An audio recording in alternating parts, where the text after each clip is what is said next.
Alors, on en parle ou pas?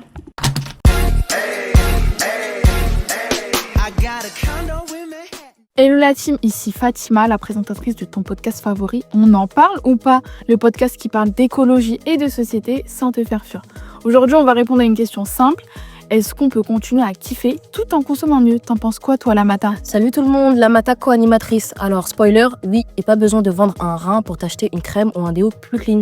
Peut-on consommer autrement sans rien sacrifier? Changer sans changer. Tu vois l'idée, Fatima? Bah oui, parce qu'on va pas se mentir, hein. On aime tous se faire plaisir, manger bien, sentir bon, avoir une peau douce. Et avec tous nos conseils, tu seras le meilleur pain de la boulangerie cet été. T'as la ref. Mais entre les prix, les pubs et les emballages, ça commence à faire beaucoup pour nous et pour la planète. Mais attention, pas de culpabilité ici, on va pas te juger parce que t'as acheté ta dernière crème hier. N'est-ce pas, Lamata? Ah, je suis prise la main dans le sac. Bon, j'aurais dû m'informer avant. Les chiffres, selon Zero Waste Europe 2022, chaque année, le monde produit 120 milliards d'emballages de cosmétiques. Et un produit sur 3 finit à moitié.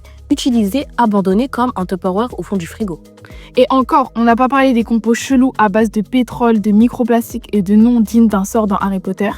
Et d'ailleurs, reste bien à l'écoute parce qu'une invitée surprise débarque un peu plus tard. Mais attends Fatima, on est d'accord que c'est pas juste une question de trop de tubes de crème dans ta salle de bain. C'est quoi le vrai souci écolo derrière tout ça?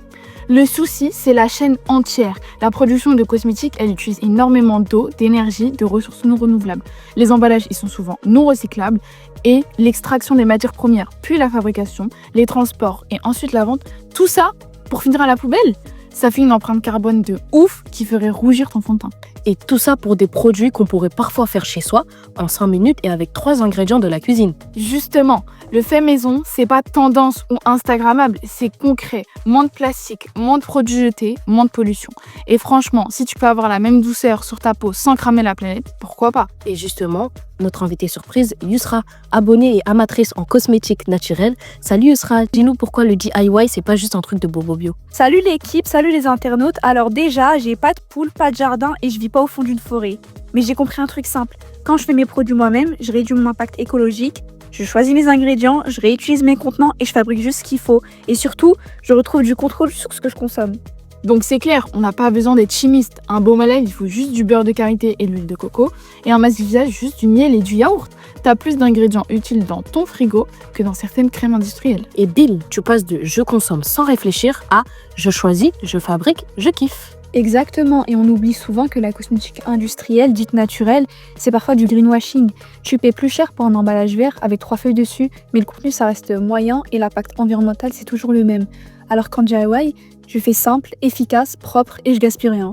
Donc à toi, derrière ton écran, si je te résume, tu veux consommer plus éthique, fais maison, tu veux continuer à kiffer, garde tes routines, tu veux pas exploser ton budget, achète en vrac, en local et utilise ce que tu as déjà. Changer sans changer, c'est comme passer de fast-food à homemade burger. C'est toujours un burger mais sans indigestion ni remords.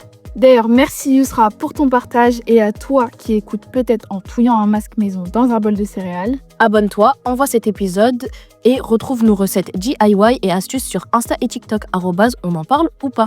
Et d'ailleurs, comme vous avez pu le comprendre, on vous fait un petit clin d'œil pour un nouvel épisode avec l'indice sur les repas.